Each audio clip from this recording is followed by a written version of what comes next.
5 साल की छोटी सी बच्ची रागनी अपने माता पिता के साथ रहती थी। रागनी जब स्कूल जाती तो उसके स्कूल के बाहर एक पेड़ था जिसमें हमेशा उल्लू बैठा रहता था। रागनी को वह उल्लू बहुत पसंद था। वो देख कर के उससे कहती, तुम कितने प्यारे हो, काश मैं तुम्हें खिला सकती। तुम नीचे आओ ना। रागनी हमेशा उल्लू से ऐसी बातें करती।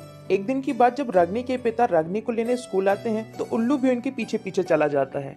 और रागनी के घर पहुंचने से ही पहले वो उल्लू रागनी के घर पहुंच करके बेड में बैठ जाता है। कुछ देर के बाद रागनी जब आती है तो देखती है कि वही उल्लू उसके बेड में आकर के बैठा हुआ है, जिसे देख रागनी बहुत खुश होती है। रागनी सोचती है कि कुछ देर के बाद वो उल्लू चला जाएगा, लेकिन सुबह से शाम तक वो उल्लू वहीं बैठा रहता है। रागनी जब खाना खाने बैठती है तब उसे याद आता है, बेचारा वो उल्लू भी भूखा होगा ना। एक काम करती हूँ, एक रोटी उसे खिला के आती हूँ। ऐसा कहकर रागनी एक रोटी लेकर के उल्लू के पास जाती है। रोटी पाकर उल्लू भी खुशी से उसे मजे से खाता है और यही सब पीछे खड़े होकर के रागनी चुपचाप देख रही थी। आज से ये उल्लू मेरे पास ही रहेगा और इस उल्लू का मैं नाम रखूंगी टुनटुन। रागनी ऐसा सोच करके दूसरे दिन अपने मम्मी पापा से बात करती उस उल्लू को रखने के लिए। रागनी की भोली बातों को सुन करके उसके माता पिता भी तैयार हो जाते हैं उल्लू को रखने के लिए। टुनटुन को पाकर के रागनी बहुत खुश थी। वो स्कूल जाती और स्कूल से लौट करके टुनटुन के साथ खेलती और उसका दिन भर ध्यान रखती।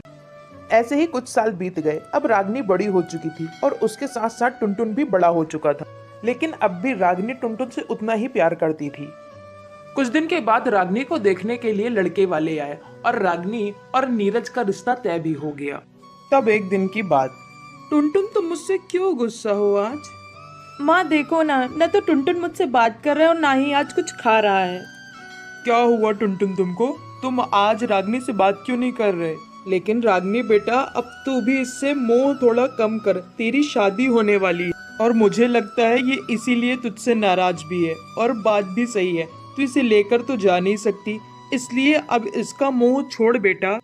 ये तुम क्या कह रही हो माँ? टुनटुन भी मेरे साथ मेरे ससुराल जाएगा और ये बात पक्की भी है। इसमें अब मैं कुछ नहीं सुनना चाहूंगी। ठीक है, जैसा तुझे करना होगा तू करते रहना। वैसे भी तू मेरी तो सुनेगी नहीं। मेरी प्यारी माँ, आई लव यू माँ। रागनी तय कर चुकी थी कि टुनटुन उसके साथ ही जाएगा। कुछ दिन बाद रागनी की शादी भी हो गई और वो ससुराल पहुंच गई। तब एक दिन की बात, ये क्या तो विशालकाय जानवर को उठा करके लेके आई है।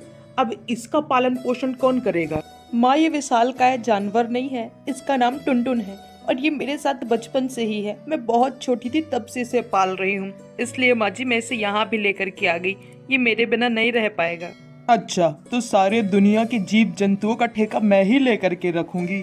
ओहो माँ, आप इतना क्यों गुस्सा हो रही? देखिए ना कितना प्यारा उल्लू है और इसका नाम तो देखिए, टुनटुन। कितना अच्छा नाम है। हाँ हाँ, तू तो पत्नी की वकालत करेगा ही। तू वकालत नहीं करता तो पता कैसे चलता कि तेरी शादी हो गई है। अब अपनी सास की ऐसी बातें सुन करके रागनी बहुत उदास हुई, लेकिन पति का साथ होने के कारण रागनी को थोड़ा सा खुशी भी मिली।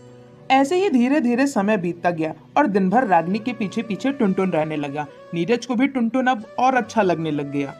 ये उल्लू जब देखो तब अपने ही मन का करता है, किसी की नहीं सुनता। एक काम करती हूँ, मैं नीरज और रागनी के बीच में फूट डाल देती हूँ।